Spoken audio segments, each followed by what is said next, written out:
Sejam todos bem-vindos à presença de Deus. Que a graça de Jesus, o amor de Deus e a comunhão do Espírito esteja em cada um de nós. Amém.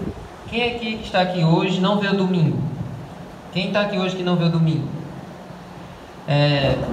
Vocês querem que eu continue a mensagem de domingo ou vocês querem outra mensagem? Quem quer que continue a mensagem de domingo, levante a mão.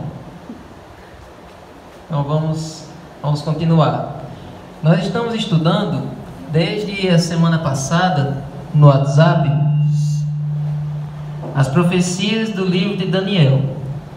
Nós estamos vendo que as profecias, elas nos ensinam coisas muito importantes e muito necessárias para nós hoje. Como nós vimos, as profecias, elas não são apenas aqueles símbolos grotescos, não são aqueles números, aquelas datas, mas acima de tudo elas falam de esperança para cada um de nós. Falam de um Deus que está no controle da história e que está no controle da nossa vida. No domingo nós estudamos sobre os 4 reinos, sobre 4 reinos que perseguiram o povo de Deus. Nós vimos sobre a Babilônia, vimos sobre Pérsia, vimos sobre a Grécia, vimos sobre Roma, e vimos que todos esses reinos passaram e que um dia o reino de Deus vai vir para se instalar nesse mundo. Pode abrir o PowerPoint. Então, nós estudamos sobre 4 animais, e aqueles 4 animais apontavam para aqueles 4 reinos. Só que quero convidar os irmãos para nós abrirmos a Bíblia lá em Daniel 7. Daniel capítulo 7. Vamos continuar estudando ali sobre as profecias de Daniel 7.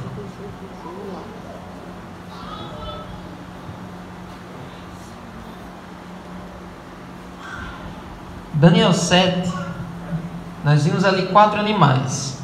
O primeiro era aquele leão com asas, que significava Babilônia. O segundo era aquele urso com as costelas na boca, representava a Pérsia.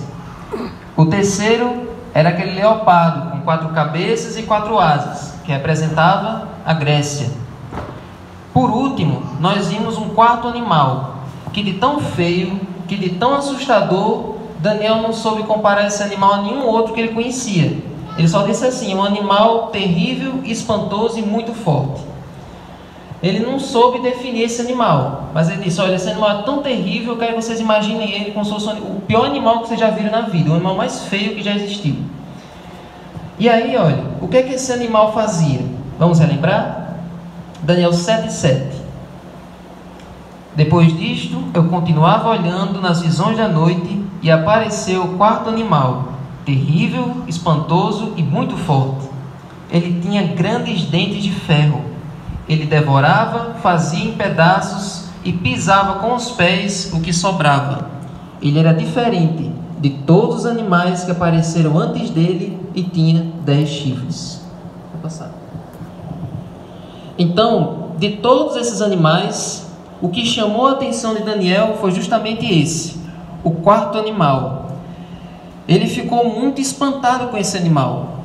Todos os outros ele também achou assim um pouco bizarros, aqueles outros animais, mas esse foi o que ele ficou mais espantado. Por que esse animal era tão assustador e por que ele tinha esses 10 chifres? E nós prometemos no domingo estudar sobre esses 10 chifres. O que significam esses chifres?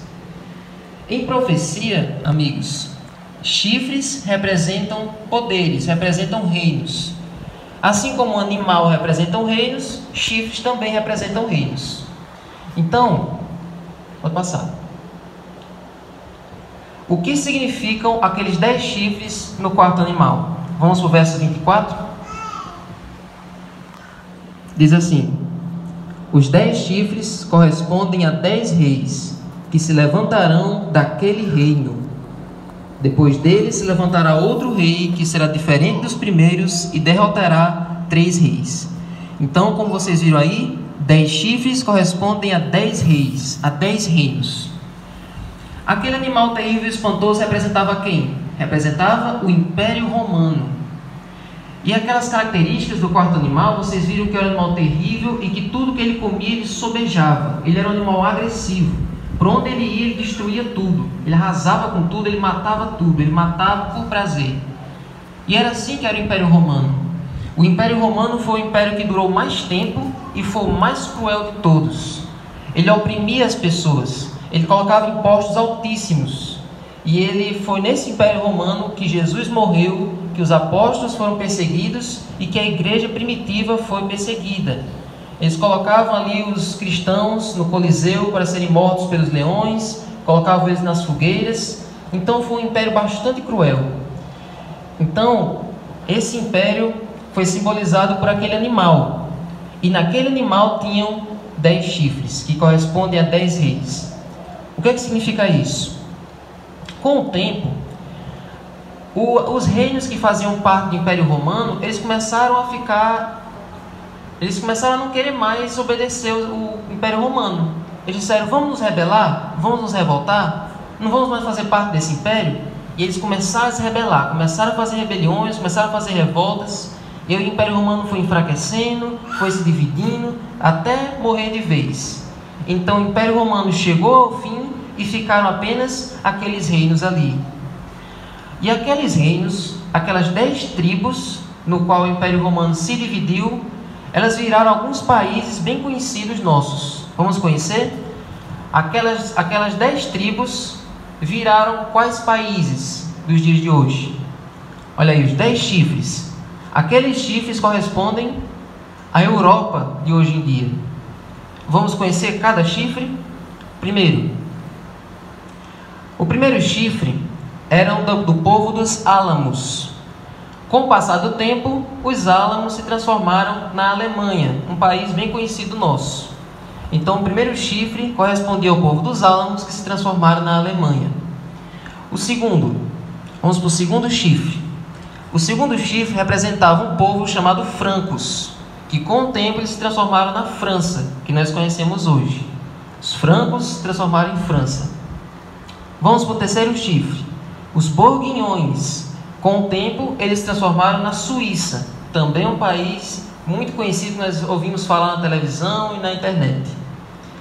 Vamos ver outro país. O quarto chifre eram os suevos, que se transformaram em Portugal. O país de Portugal, eles são descendentes dos suevos, que são ali o quarto chifre daquele animal. Suevos. Os visigodos, hoje se transformaram na Espanha. Então, os espanhóis são descendentes dos visigodos. Vamos aí para o sexto chifre. Os anglo-saxões. Os anglo-saxões se transformaram na Inglaterra ou no Reino Unido de hoje em dia. E o sétimo chifre, o sétimo povo, foram os lombardos. Eles se transformaram na Itália, que nós conhecemos também nos dias de hoje.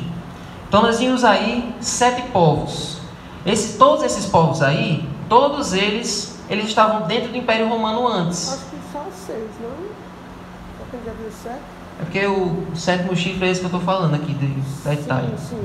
Então, todos esses reinos aí, todos eles eram controlados por Roma. Mas eles engrossaram o coro de pessoas que disseram, não vamos mais nos submeter a Roma. De hoje em diante a gente vai ser livre, nós vamos ser independentes. E aí foram fazendo revoltas até Roma acabar de vez. E aí cada paizinho desse foi ficando livre, foi ficando independente de Roma. E os 3 chifres, pode passar. E aqueles últimos 3 chifres, quais eram os povos que eles se tornaram e quais são os países desses chifres hoje? Vamos conhecer, olha, os vândalos, os ostrogodos e os érulos. Os 3 últimos chifres são esses 3 povos. E quais países eles se tornaram? Nenhum. Por quê? Porque, pode passar. Os vândalos foram extintos, depois os ostrogodos e depois os érulos. Os 3 últimos chifres, esses 3 últimos povos, não viraram nenhum país. Eles foram extintos. E por quê? Vamos ler? Será que a Bíblia fala sobre esses 3 chifres? Vamos ler novamente o verso 8. Daniel 7, verso 8. Enquanto eu observava os chifres, eis que entre eles subiu outro chifre, pequeno, diante do qual 3 dos primeiros chifres foram arrancados. Até aí. Então, quando ele olhou pela primeira vez, na cabeça daquele quarto animal tinham 10 chifres. ou seja, do Império Romano surgiram aqueles 10 povos. Mas ele está dizendo que surgiu um chifre pequenininho, mas ele era tão forte, tão atrevido, que ele derrubou 3 daqueles 10 chifres. Ou seja, surgiu uma naçãozinha, surgiu um poderzinho que conseguiu derrubar 3 daqueles povos. Então, olha, pode passar. Então, aqueles 10 reinos passaram, alguns sobreviveram até os dias de hoje, 3 foram extintos, mas aí surgiu esse chifrezinho pequeno. Agora, esse chifre, será que ele é um povo? Será que ele é uma nação? Será que ele é um poder? Será que ele é um poder civil? Será que ele é um poder religioso? Quem era esse chifrezinho? O que é que ele fazia? Quais são as características dele? Vamos ler, olha. Aí no capítulo 7, vamos ver o que é que esse chifre fazia. Vamos ver o final do verso 8. E eis que neste chifre havia olhos, como olhos de ser humano, e uma boca que falava com arrogância. No chifrezinho tinham olhos de homem e uma boca arrogante, só dizia coisas orgulhosas. Vamos ler agora o verso 20. Também quis saber a respeito dos 10 chifres que tinha na cabeça e do outro chifre que subiu, diante do qual caíram 3 chifres, ou seja, aquele chifre que tinha olhos e uma boca que falava com arrogância e que parecia mais forte do que os outros chifres. E o verso 21. Enquanto eu olhava, eis que esse chifrezinho fazia guerra contra os santos e estava vencendo. Agora olha o verso 25. Ele falará contra o Altíssimo, oprimirá os santos do Altíssimo e cuidará em mudar os tempos e a lei. E o final do verso nós vamos estudar em outro dia. Esse período aí do final do verso nós vamos deixar para outro dia, que também é um assunto muito complicado. Então, olha, vamos recapitular as características deste chifrezinho. Vamos ver, olha. Então, aí estão as características. A primeira delas, que esse chifre pequeno, esse chifrezinho, pode passar, ele arrancaria outros 3 chifres. Eles iam ser destruídos diante desse chifrezinho que estava nascendo. Segunda, pode passar, que ele teria olhos humanos e uma boca blasfema, que falaria contra Deus, que diria blasfêmias contra Deus. Terceira característica, pode passar, que ele faria guerra contra os santos do Altíssimo, ou seja, ele perseguiria o povo de Deus. Quarta característica, vou passar, que ele mudaria os tempos e a lei. Ele ia tentar fazer uma alteração no tempo, nos dias, nas horas e também na lei de Deus. E por fim, a última característica está aí no verso 26. Capítulo 8, verso 26. Capítulo 7, verso 26. Mas depois será instalada a sessão do tribunal para lhe tirar o domínio, para o destruir e o consumir até o fim. Amém. Amém? Amém. Então a última característica é que esse poder tão maligno, tão perverso, ia ser destruído por Deus.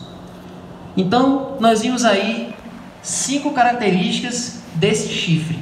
Mas quem é esse chifre? Quem é esse poder? Quem é essa pessoa aí? O que é esse sistema aí que está perseguindo o povo de Deus, blasfemando contra Deus e tentando mexer na lei de Deus? Segundo muitos estudiosos da Bíblia, esse chifre pequeno representa o papado, a Igreja Católica Apostólica Romana. Pode passar. A Igreja Católica Apostólica Romana, durante um certo período, ela fez todas essas características. Ela fez tudo isso. A primeira característica, como foi que ela concretizou? Pode voltar. Como foi que ela arrancou esses outros 3 chifres? Como é que isso aconteceu? A Igreja Romana, a Igreja Católica, a Igreja Cristã, ela começou do jeito que está agora. Em cada cidadezinha tinha uma igreja cristã, que tinha sido fundada pelos apóstolos. Então em Jerusalém tem a igreja cristã em Jerusalém, em Corinto tinha a igreja cristã em Corinto, em Antioquia e assim por diante. E assim como hoje, cada igreja tinha o seu diretor, tinha o seu bispo. Hoje a gente chama anciãos. Então aqui do Eliseu é Marinilson e Mãe Dalva, no Frutilândia é Eduardo e Luzia, na Central é Jefferson e Gilto. Em cada igreja tem um ancião, que é o líder da igreja. E lá na época, cada igreja também tinha o seu líder, cada igreja também tinha o seu diretor. E em Roma, a igreja cristã que funcionava na cidade de Roma também tinha o seu líder, também tinha o seu bispo. Só que o que foi que aconteceu? Conforme o tempo foi passando, os líderes das outras igrejas cristãs, começaram a dizer assim: ei, é bom a gente ter um líder só para mandar as orientações para todas as igrejas cristãs ao redor do mundo. Que tal a gente colocar o bispo de Roma? Vamos pegar a pessoa que está lá em Roma, o bispo de Roma, e vamos colocar ele para liderar todas as igrejas cristãs. Aí todo mundo aprovou a ideia. E aí o bispo de Roma, ele era amigo do imperador de Roma. O bispo da igreja cristã de Roma, ele era amigo do imperador. E aí o que foi que aconteceu? Todo mundo se juntou, o imperador também, e nomeou o bispo de Roma como o primeiro papa. Então o primeiro papa da história foi nomeado assim. Os líderes das igrejas ao redor do mundo nomearam o papa como o líder supremo da igreja. E onde é que entra aqueles 3 chifres que nós vimos? Bom, 3 daquelas tribos que nós vimos, os Érulos, os Ostrogodos e os Vândalos, eles não aceitaram isso. Eles disseram: olha, a gente não concorda com o papado, a gente não concorda com isso que vocês tentaram criar. Nós vamos ser contra esse movimento que vocês fizeram aí agora. E o que foi que o Papa fez? Destruiu essas 3 tribos que se revoltaram contra ele. E o Papa foi ganhando cada vez mais poder, cada vez mais poder. Ele tinha tanto poder religioso numa mão como poder civil na outra. Ou seja, ele tinha o poder sobre a igreja e também tinha poder para mandar matar, poder para mandar prender, poder para mandar torturar. Então foi assim que o papado foi ganhando poder. Foi assim que ele foi se fortalecendo.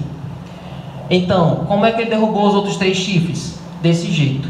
Aquelas 3 tribuzinhas que se revoltaram contra ele, ele mandou destruir.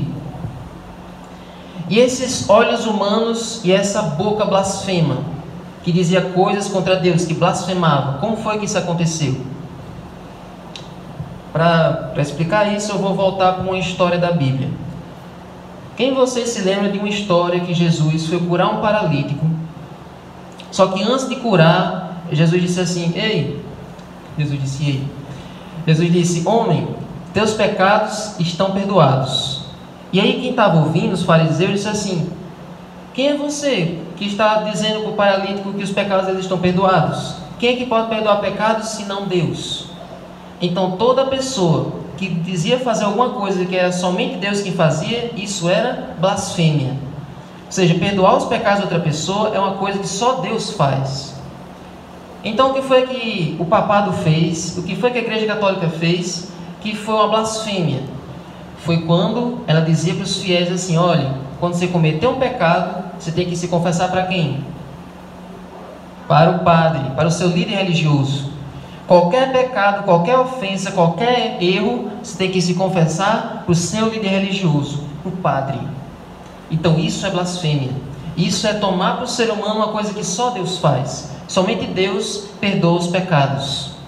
E mais, além disso, eles começaram a espalhar assim: olha, é Deus no céu e o Papa na terra. Tudo que Deus ordena, tudo que o Papa diz é a voz de Deus. A voz do Papa é a voz de Deus. E outra, que a igreja ela não erra de jeito nenhum. Tudo que o Papa disser é verdade e é o certo. Vocês têm que seguir, não importa o que vocês pensem ou não. Então foi esse o pensamento. Então por isso que diz que ele tinha olhos como de homem e uma boca que dizia arrogâncias e que blasfemava contra Deus. E mais, esse fazer guerra contra os santos. Como é que a igreja ela fez guerra contra o povo de Deus? Durante muito tempo, a igreja, durante mais de 1000 anos, a Igreja Católica, durante a Idade Média, ela perseguia os cristãos de verdade. Aqueles que queriam continuar seguindo a Bíblia, aqueles que queriam continuar servindo a Deus, eram perseguidos, eram queimados nas fogueiras. E a Bíblia foi banida das casas. Ninguém podia ter uma Bíblia em casa. Quem tivesse uma Bíblia era morto. Faziam um montão de Bíblias na rua e queimavam.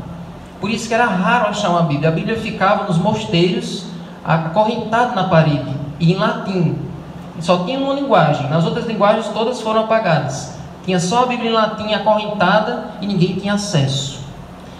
Então, os que queriam continuar servindo a Deus, eles decoravam trechos da Bíblia.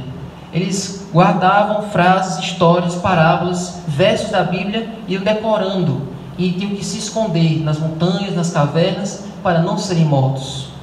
E durante todo esse tempo de perseguição, Deus protegeu aqueles que eram fiéis. Amém? Todos aqueles que queriam continuar seguindo a verdade foram protegidos e foram salvos aí do ataque da igreja durante a Idade Média. E a quarta característica: mudaria os tempos e a lei. A gente sabe que o tempo está nas mãos de Deus. Deus controla o tempo da sua vida, o tempo que um governante deve estar na sua gestão. Deus está no controle do tempo. Então, como é que uma autoridade religiosa pode querer mudar o tempo, modificar o tempo? Pois então foi nessa época que os seres humanos tentaram mudar o dia para começar de meia-noite. Foi nesse período que surgiu essa mudança, de que o dia começa e termina de meia-noite. E por que Satanás fez isso? Para impedir que as pessoas no final do dia elas se reunissem para fazer o pôr do sol, para buscarem a Deus. Porque no pôr do sol, no culto do pôr do sol, é quando a família se reúne para pedir perdão, para buscar a Deus ali, para agradecer pelas bênçãos do dia e ir dormir. Então, colocando o dia para começar de meia-noite, não tem mais isso, não tem mais culto nas famílias. Então essa foi a invenção de Satanás, mexer aí no horário do dia. E a mudança mais significativa que eles fizeram no tempo foi justamente mudar aí a observância do sábado para o domingo. E nós sabemos que isso não foi do dia para a noite. Não foi assim um dia que a igreja decidiu mudar isso. Foi aos poucos. Foi aos poucos. No começo, todos os cristãos guardavam o sábado. Então, como foi que aconteceu essa mudança do sábado para o domingo? A igreja ela começou a tornar o domingo um dia melhor. Começaram a colocar festividades, começaram a colocar lazer, começaram a colocar eventos no domingo, para que o domingo ficasse cada vez mais atrativo e o sábado cada vez mais chato. E conforme o tempo foi passando, concílio após concílio, reunião após reunião, a Igreja Católica foi aí colocando decretos até tornar o domingo como dia de guarda e o sábado como uma coisa ultrapassada, apenas para os judeus. Então foi essa mudança que eles fizeram no tempo, alterando a mudança do sábado para o domingo. E na lei de Deus? Nós vimos só a mudança no sábado, mas no restante da lei de Deus, como nós já vimos várias vezes nos estudos bíblicos, a mudança na lei de Deus foi ainda maior, foi ainda mais contundente, porque eles mudaram a essência da lei de Deus. Tiraram o segundo mandamento, que diz o que? O segundo mandamento, quem lembra? O que é que diz no segundo mandamento da lei de Deus? Exatamente: não farás para ti imagens de escultura. Como eles tinham imagem de escultura, então eles disseram: vamos tirar esse segundo mandamento que não nos agrada. Só que aí ia ficar só 9. Então foi o que eles fizeram: pegaram o 10º e dividiram em 2. Aí o 10º ficou: não cobiçar a mulher do próximo. O nome, quer dizer, não cobiçar a mulher do próximo. E o 10º, não cobiçar as coisas alheias. Então foi essa mudança. Para manter os 10, eles dividiram o 10º em 2, para cobrir ali a brecha do segundo mandamento. E outras mudanças que eles fizeram: o mandamento não adulterarás, eles mudaram para não pecar contra a castidade. E o 4, que é na lei de Deus, lembra-te do dia de sábado para santificar, eles mudaram para guardar domingos e festas. Então, gente, tudo isso aconteceu por muitos e muitos anos. O erro prevalecendo, a maldade prevalecendo, esse poder aí lutando contra o povo de Deus durante muitos e muitos anos. Então, durante 1260 anos, a Igreja Católica teve um poder absoluto sobre o mundo. Mas quando esse período acabou, desde então, desse período para cá, nunca mais a Igreja Católica teve esse poder. Nunca mais ela teve esse poder terrível que ela tinha nessa época. Mas, irmãos, para nós encerrarmos a mensagem de hoje, quero dizer uma coisa. Tudo isso que nós vimos hoje aconteceu no passado, há mais de 1000 anos atrás. Mas tudo isso vai acontecer de novo. De novo a perseguição vai voltar. De novo a lei de Deus vai ser atacada. De novo o sábado vai ser atacado. E de novo eu e você seremos perseguidos. E qual é o recado de Jesus? Vamos para Apocalipse. Apocalipse. Deus tem um recado para cada um de nós. Sabendo que tudo isso que nós vimos vai acontecer de novo, em breve. Qual é a orientação de Jesus? Apocalipse 2, verso 10.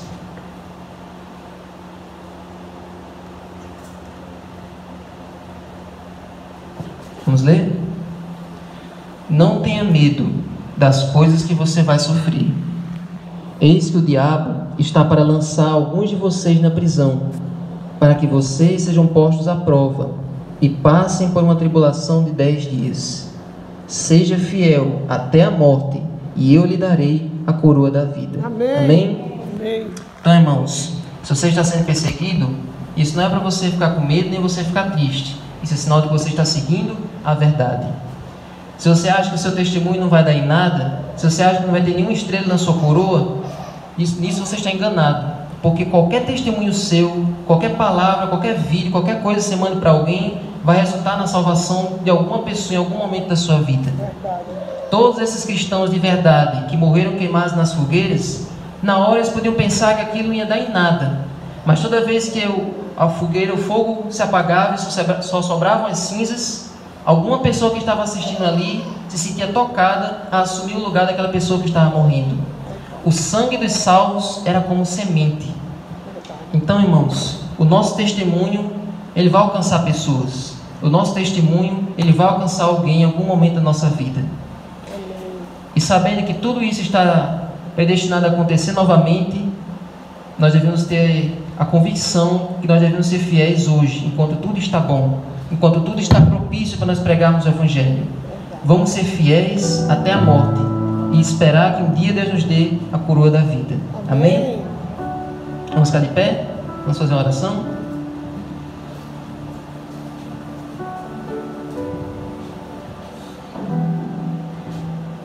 Senhor Deus, muito obrigado, Senhor, por essa mensagem, porque o Senhor derrama muita luz sobre nós todos os dias. Verdade, Senhor. Muito obrigado, Senhor, porque o Senhor revelou tudo isso para nós, ao contrário de muitas pessoas que ficam na escuridão. Hoje o Senhor revelou para nós profecias maravilhosas para nós nos prepararmos para o futuro. Amém. Nos ajuda, Senhor, a não ter medo de testemunhar. Ajuda-me. Nos ajuda, Senhor, a não ter medo de espalhar o Teu Evangelho. Amém, Senhor. E que um dia, Senhor, nós possamos, quando estivermos aí no mar de vidro, olharmos ao nosso redor e vermos almas que foram alcançadas por um louvor que a gente cantou, por um livro que a gente entregou, por um áudio que a gente mandou, mas que o Senhor foi lá e plantou no coração dela a verdade. Amém, Senhor. Esteja, Senhor, com cada um aqui, que possamos ser fiéis no tempo de bonança, para nós sermos aprovados no tempo da tempestade. Amém. Nos ajuda a ser fiéis hoje e até a morte, e aguardarmos o dia que o Senhor vai nos dar a coroa da vida. Amém, Senhor. Fica com essa igreja, com cada um que veio aqui nessa noite, em nome de Jesus. Amém. Amém.